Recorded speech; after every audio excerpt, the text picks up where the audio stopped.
The most interesting facts about the samurai. According to Stars Insider, the most interesting facts about samurai that you never knew.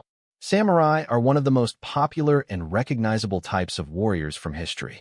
Countless books, movies, and TV shows have been made around the hundreds of stories that revolve around the ancient warriors of Japan. While everyone knows about the samurai code, the swords, and the armor, there was a lot more going on within this warrior class that served as the protectors of Japan for more than 600 years. Samurai cutting tests. In videos of modern-day swordsmen testing the effectiveness of a new sword, usually they are seen cutting down bamboo pillars or something of the sort. But that's not how they did it during the age of the samurai. Samurai would commonly test their new toys on cadavers, or sometimes even on imprisoned criminals. This practice was called tamashigiri, which translates to cutting test, the special beheading sword. Samurai always carried around a pair of swords, known as the daisho. Samurai were the only class in Japan who were allowed to carry a daisho. The smaller of the pair, called the wakizashi, had its use reserved for two things: beheading enemies bested in battle, and committing seppuku, the act of honorably taking one's own life. The Onibugeisha. While most people think of the samurai as a largely male-dominated group of fighters, there was also a group called the Onibugeisha that consisted entirely of warrior women. The Onibugeisha. The Onibugeisha were just as feared and respected as their male counterparts, and were around since at least 200 CE. But instead of carrying two swords like the samurai, the Onibugeisha opted for the naginata, which was a shorter blade at the end of a pole arm. The Ronin. A samurai was only a true samurai when he was under the employment of a master.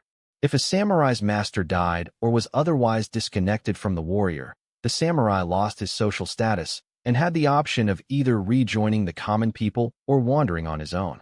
Those who picked the latter path were known as Ronin. While popular movies, novels, and comics have romanticized the term, the real Ronin were much more akin to homeless vagrants than noble wanderers. The Sohei warrior monks. Apart from the samurai was another group of warriors known as the Sohei. The Sohei occupied a social class all their own and answered to no one, not even the emperor. The Sohei were warrior monks tasked with acting as the moderators, violent or otherwise, between the two sects of Buddhism that were developing in the 10th century. Shinoyu tea ceremonies.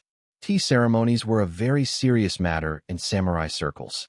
Known as shinoyu, tea ceremonies were commonly practiced after samurai returned from a long journey or a hard battle. For the samurai, mental and spiritual fitness went hand in hand with physical prowess, and tea ceremonies were meant to create a headspace of rejuvenation for the weary warriors. The kabuki-monos. Widespread peace in Japan meant bad business for the samurai class. When the fighting had ceased during the Tokugawa period, some samurai expressed their pin-up energy in interesting ways. A group that became known as the kabuki-mono, which roughly translates to crazy one, took to the habit of presenting themselves in unconventional and sometimes controversial ways, even wearing geisha makeup, short kimonos, and non-traditional colors. Samurai street gangs. Some of the kabuki-mono organized into street gangs as the samurai became more and more obsolete. It's commonly thought that kabuki-mono gangs were the predecessors of the modern-day Yakuza gangs. Another ex-samurai street gang that developed during the same period were the Kyokaku, or street knights. But they kept more of a moral code than the kabuki-mono, and generally protected the public from other gangs. They were easily recognized by the extra-long swords they carried. Senseless tsujijiri killings.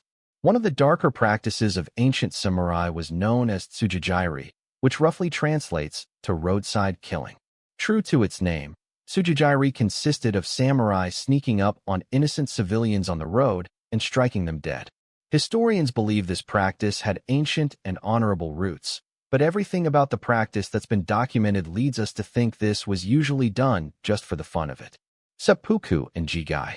While seppuku is a fairly common concept, the companion practice of honorably taking one's own life, known as jigai, is not as well known. Jigai was another form of honorable self-destruction, but was reserved only for the wives of samurais. Jigai called for a woman to cut her throat, rather than the belly, as is the case with seppuku, and was usually only practiced in tandem with their samurai partner. Same-sex relationships. While there were some barbaric traditions practiced among the samurai, They were also uncharacteristically ahead of their time in other ways. One of these ways was their widespread acceptance of homosexuality. It was common for apprentices to share sexual relationships with their masters. A book from the Edo period called The Great Mirror of Male Love documents many of these relationships. Yasuke, the African samurai. It may come as a surprise to many that being Japanese wasn't a requirement in order to become a samurai. In the late 1500s, there is evidence of an African samurai named Yasuke, not pictured. Documents from the era tell us that Yasuke arrived in Japan in 1579. The documentation is spotty, but we know that Yasuke became a samurai and was employed by Oda Nobunaga, pictured, an influential feudal lord of the time, and served Nobunaga until his death. Guns at sword fights. The most common ideas of the samurai are of warriors wielding swords, spears, or maybe axes, but guns are rarely associated with these ancient fighters. However, ever since guns were introduced to Japan in the 16th century, rifles were a mainstay of any samurai's arsenal. Short but vicious. Studies have shown that the average samurai stood at just over 5 feet, 160 centimeters, tall. The 40 pounds, 18 kilograms, of armor they wore surely compensated for their short stature.